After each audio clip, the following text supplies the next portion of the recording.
Welcome into the show today. Thank you for making this podcast a part of your day. This podcast is 100% honest, 100% of the time. And while you're here, hit that subscribe button in the lower left-hand corner of the screen or right-hand corner. I can't remember which one it is. And if you're listening on Apple or Spotify, hit that follow button so this podcast comes into your feed 6 times during the week. All right. Not much Minnesota Vikings content to talk about this morning, but there are things that the Minnesota Vikings should be learning about the Kansas City Chiefs. So on this podcast, I'm going to tell you what the Minnesota Vikings should learn about the Kansas City Chiefs and their runs to the Super Bowl. After watching and analyzing the Chiefs' victory over the Bills last night, they do so many things so well. But how can what they do apply to what the Minnesota Vikings can do? And I think there are some things. One, the Minnesota Vikings can learn how to get on their hands and knees and blow the officials. Down hard with no regard for human life. I'm just messing around. You know, so many people want to make it about the officiating, and there were a few controversial calls in the Chiefs-Bills game, but the game was not decided by the officiating crew.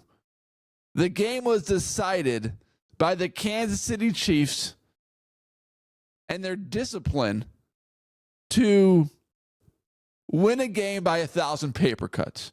And I'll explain what that means. The Kansas City Chiefs are so good at not getting more yards than they need and not getting less yards than they need. A 3rd and 3. They're not sending guys down the field for a 15, 20, 25, 30-yard play. They've got so many short routes, so many intentional routes to get 3 yards. And it's the same thing if it's a 3rd and 6, a 3rd and 8. The Chiefs are so intentional about getting the exact yardage they need. No more and no less. And what they're so good at is using each other as an advantage. Meaning, the amount of rub routes that they use to free up wide receivers. It's like a 6-yard route, but the guy's 10 yards wide open because there was like 2 or 3 guys pushing that quarterback out towards the field. And when I watch Kevin O'Connell's Minnesota Vikings offense, it seems like every play is designed to be a big play. Whether it's 3rd and 1, whether it's 4th and 2, whether it's 2nd and 6. And even on 1st down, the Chiefs are so good. Just give me 5 yards. Just give me 4 yards. Give me 6 yards. We don't need 10 yards right now. We don't need 14 yards right now. They beat a team by being so disciplined in their details, in the way they function. Because you've got Patrick Mahomes, who is becoming arguably the greatest quarterback in the NFL right before our eyes. He's clearly more talented than Tom Brady. Tom Brady had the arm talent, he had the mentality, but Mahomes can run, he can throw, he can side. There's no question which guy is just purely more talented. But Tom Brady right now has the accolades, and Patrick Mahomes is quickly catching him. But what Mahomes does so well is that he doesn't force it down the field. He's not launching the ball into 3 defenders or 2 defenders or trying to fit into a tight window down the middle of the field. 6-yard route, 1st and 10, give me that, and then we'll get 4 yards on 2nd and 3rd down for the 1st down. And that's what the Minnesota Vikings lack. The Minnesota Vikings lack the ability to beat a team by 1,000 paper cuts and not big plays. And we saw that through the course of the year because, one, that fit Sam Darnold's strengths.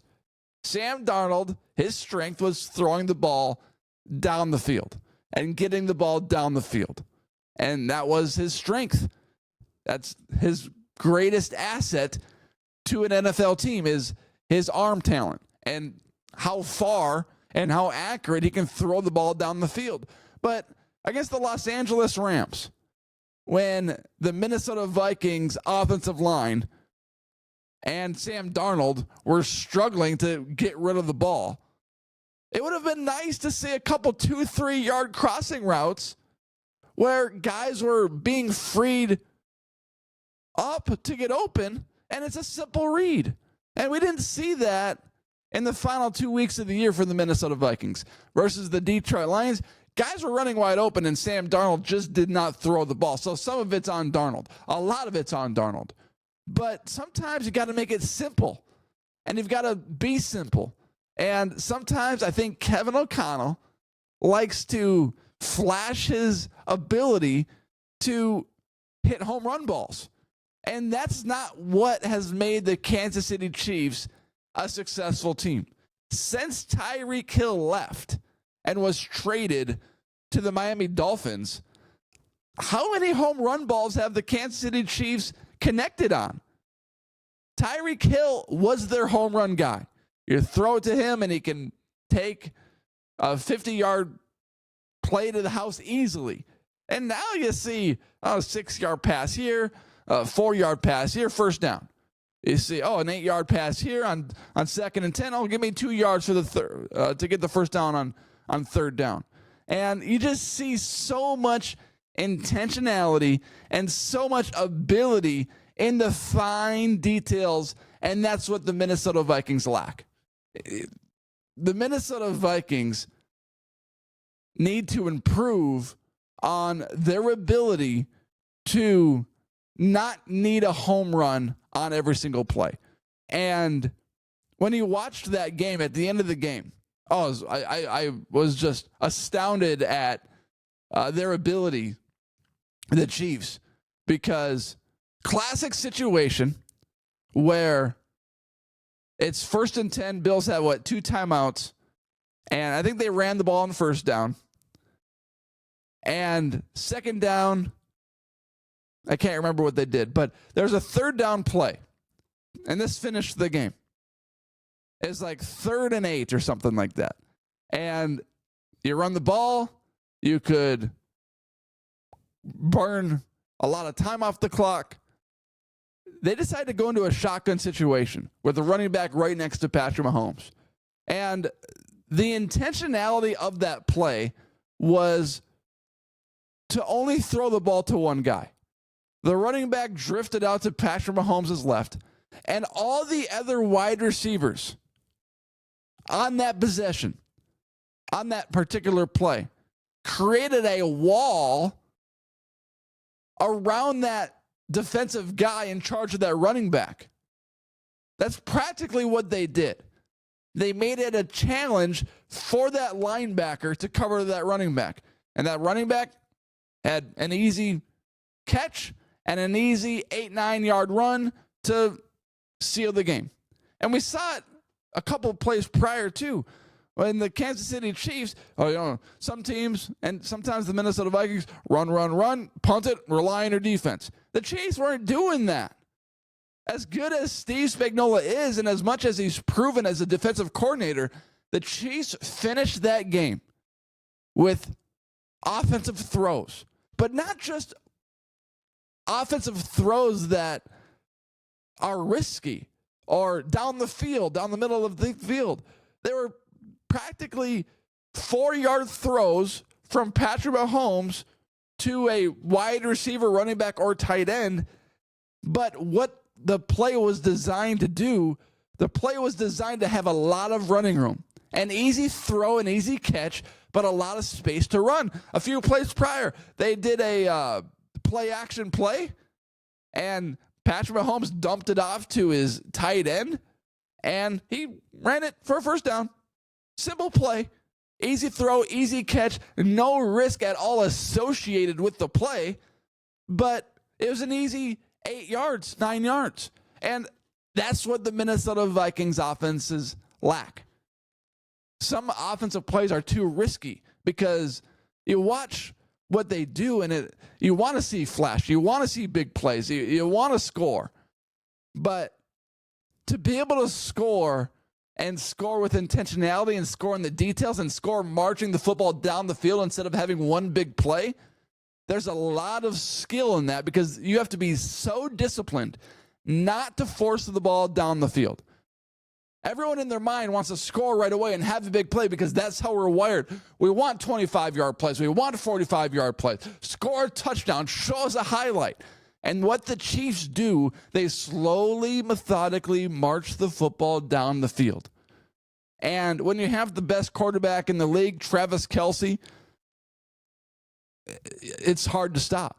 No team can stop it. And that's why they're on their quest to win a three-peat. A lot of people don't like the Chiefs because they're in the Super Bowl again. But I have so much respect for them because of the way they're winning. They're winning by being disciplined. They're not just winning because Patrick Mahomes is the best quarterback we've seen since Tom Brady, maybe ever. They're not just winning because he's dialing up these crazy passes down the field. They're winning because the Kansas City Chiefs are being disciplined in how they operate offensively. They're not just relying on his arm talent. They're relying on his ability to stay disciplined. And it's fascinating. And I kind of like that they're in the Super Bowl. I think it's fun. I have so much respect for teams that can do it over and over and over again. You know, a team wins the Super Bowl, and what does everybody say? Oh, the target's on their back this year. They're going to get everybody's best again this year. Oh, who's going to stop? It's going to be tough to win back-to-back. They might win 3 in a row. The target's been on their back for 3 straight seasons. And that's a lot of extra games, a lot of extra beatings to the body. And the Chiefs, I just have so much respect for them because of their ability to perform and execute in the biggest stages. And it's not flashy. It's 4-yard pass here, run it for 10 yards. 4-yard pass. I think the Vikings get too flashy. Kevin O'Connell's offense gets too flashy. Be simple. Be disciplined in the simple, minute details. And it's kind of what made Tiger Woods so good. Tiger Woods was so good in his prime because guys would go after pins. Guys would attack pins here. They'd miss, double bogey. Tiger hit it to the middle of the green, 2-putt for birdie on a par 5, or 2-putt for par. That's what made Tiger great. And on pins where he could attack, he attacked. But most of the time, Tiger, middle of the green every time. 2-putt, birdie or par. And that's what the Chiefs are doing. The Chiefs are practically hitting into the middle of the green, taking what the defense give them 6 yards, give them 5 yards, first down. And it's cool to watch. It's fun to watch. And the Minnesota Vikings need to add that to their game. Kevin O'Connell needs to be more simple and more disciplined in his offensive play calling. All right, thank you for watching this episode. Thank you for making this podcast a part of your day. Hit that subscribe button, follow button on Apple or Spotify. Thank you for going on this podcasting journey with me.